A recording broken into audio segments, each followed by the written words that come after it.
প্রখর রৌদ্রতাপ এবং খোলা আকাশের নিচে আমি দাঁড়িয়ে আছি এখন বাংলাদেশের সবচাইতে বৃহৎ চলন বিলের মাঝখানে, যেখানে দাঁড়িয়ে আছি একদম চলন বিলের শুকনো মৌসুমে। এইখানে যেখানে দাঁড়িয়েছি এইটা একটা সময় বর্ষাকাল আসছে, চারিদিকে পানিতে থই থই, কিন্তু আমি এখন যেখানে দাঁড়িয়েছি শুকনো মৌসুম, কাঠফাটা রোদ, রোদে পুড়ে আমার শরীর তামা। তারপরেও ভালো লাগার বিষয় যেটা কাজ করছে সেটা হচ্ছে আপনাদেরকে আমরা নিয়ে এসেছি একটি ঐতিহাসিক স্থানে। সেই স্থানে আমরা যাব, আপনাদেরকে দেখানোর চেষ্টা করব। যদি ভালো লাগে সেটাই আমাদের সার্থকতা হবে। আসেন যাওয়া যাক। হ্যালো বন্ধুরা, আপনাদের সবাইকে আবারও স্বাগতম জানাচ্ছি আরও একটি নতুন ভিডিওর মাধ্যমে। বরাবরের ন্যায় রওশন ট্যুর আপনাদের মাঝে পুরাতন কোনো ইতিহাস, ঐতিহ্য নতুন করে তুলে ধরার চেষ্টা করছে।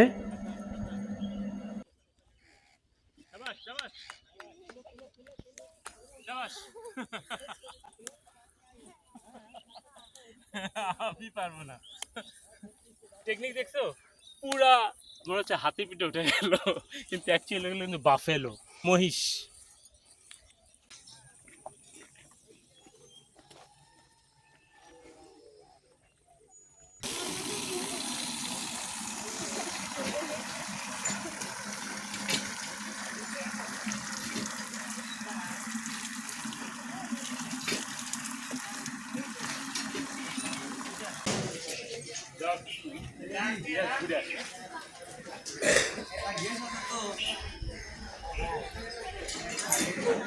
আমার পেছনে এটা হচ্ছে তিসিখালী মাজার জামে মসজিদ, এবং এইখানে সারা বছর প্রায় প্রতিদিনই মানুষজন আসে, বিভিন্ন মানত করে এবং তারা তাদের মনের আর্জি জানায়। যার যেটা বিশ্বাস সে সেটা চায়। আরও দেখব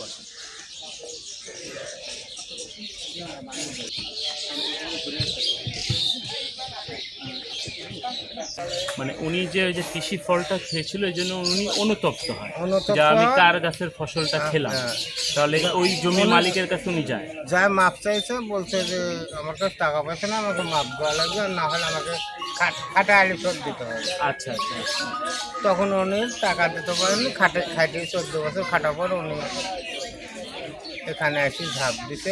মাজারকে কেন্দ্র করে এখানে প্রতি বছর মেলা হয়। প্রতি বছর মেলা হয়, মানে প্রতিদিন 5, 10, 20, 30, 40, আজ মনে হয় 15-20টা খাসি হয়েছিল।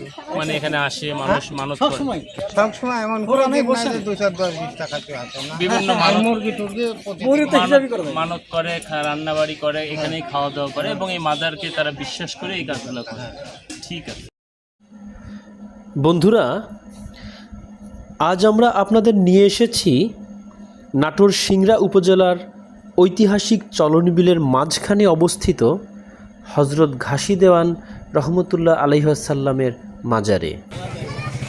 জনশ্রুতি আছে প্রায় 500 বছর আগে বাংলাদেশে আগত 12 আউলিয়ার একজন হজরত শাহ মখদুম রহমতুল্লাহ আলাইহিসাল্লামের সাথে সুদূর আরব দেশ হতে ইয়েমেন হয়ে এই দেশে আসেন হজরত ঘাসি দেওয়ান।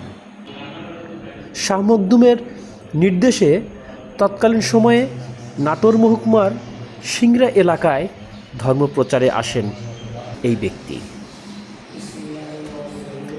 আপনারা এই মুহূর্তে মাজারের ভেতরের দৃশ্য দেখছেন।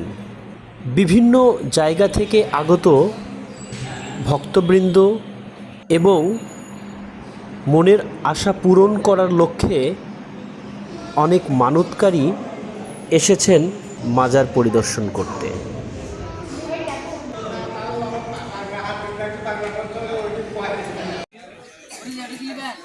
এখন আমরা দাঁড়িয়ে আছি একদম তিসিখালী মাজারের ঠিক উপরে, এবং কথিত আছে যে সারা বছর এই এলাকায় চলন বিলে যে পানিতে ভেসে যায় বা ডুবে যায়, কিন্তু এই জায়গাটা কোনো সময় ডুবেনি। এবং এইখানকার অনেক বয়োজ্যেষ্ঠ মানুষদের সাথে আমরা কথা বলেছি, তারা আমাদেরকে জানিয়েছে আজ পর্যন্ত তারা কেউ দেখেনি যে এই মাজারের উপরে পানি উঠেছে।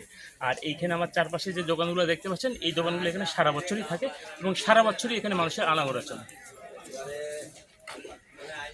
মাজারে আসা ভক্তবৃন্দ, খাদেম, এছাড়াও মাজারে প্রদর্শন করা সংক্ষিপ্ত ইতিহাস থেকে জানা যায় 2 জন সহযোগী নিয়ে ঘাসি দেওয়ান এই এলাকায় 12 বছর, মতান্তরে 14 বছর থাকার পর চৈত্র মাসের চাঁদের ষষ্ঠ রাতে সহযোগী 2 জন সহ নিখোঁজ হন ঘাসি দেওয়ান।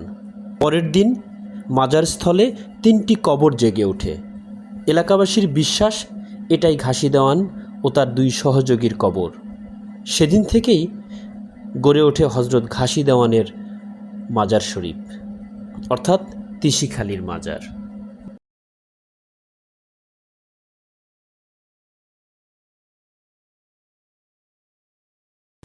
তো এই ছিল আজকের মতো। আমরা আবারও আপনাদেরকে একটি নতুন ভিডিও দেখানোর চেষ্টা করলাম, জানি না কতটুকু পেরেছি।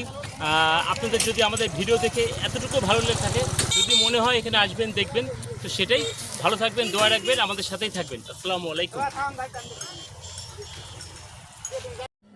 বন্ধুরা, এই ছিল তিসিখালী মাজারের সংক্ষিপ্ত ইতিহাস। পরবর্তীতে আবার আপনাদের নিয়ে যাব নতুন কোনো জায়গায়, নতুন কোনো ইতিহাসের সন্ধানে। সবাই ভালো থাকবেন, সুস্থ থাকবেন, নিরাপদে থাকবেন।